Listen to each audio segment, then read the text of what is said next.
Hello ఫ్యామ్, మనమైతే ఈరోజు జున్ను పాలను చేసేసుకుందామా. మన రెసిపీలో అయితే ఈరోజు మిల్క్ పుడ్డింగ్ చేయబోతున్నాము. ఇదైతే చాలా బాగుంటుంది. చాలామంది ఇష్టపడతారు, కొంతమంది ఇష్టపడరు కూడా. యాక్చువల్గా మిల్క్తో చేసే ఐటమ్స్ చాలా బాగుంటాయి, ఇష్టపడని వాళ్ళంటూ ఉండరు.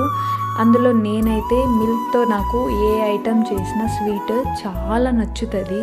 పైగా ఈ జున్ను పాలంటే 1 or 2 స్పూన్స్ మాత్రమే తినగలను, వెగుట్ అయిపోతుంది. అట్లా నాకే అనిపిస్తుందా, అందరికి అనిపిస్తుందా అని మాత్రం నాకు తెలీదు. ఒకవేళ మీకు కూడా అలాంటి ఫీలింగే అనిపిస్తే కామెంట్ బాక్స్లో అయితే కామెంట్ చేయండి. చూడండి, జున్ను పాలు రెడీ. చాలా ఈజీ అండి. పాలని మరగబెట్టి అందులో వీలైతే ఇలాచి జాగరీ వేసుకోవచ్చు. నేనైతే ఓన్లీ షుగర్ మాత్రమే యూస్ చేసుకుంటున్నాను. కానీ టేస్ట్ మాత్రం చాలా బాగుంటుంది. నాకైతే చాలా ఇష్టము. ఒక్కసారి ట్రై చేయండి. ఎలా వచ్చిందో ఈ రెసిపీని కామెంట్ చేయండి.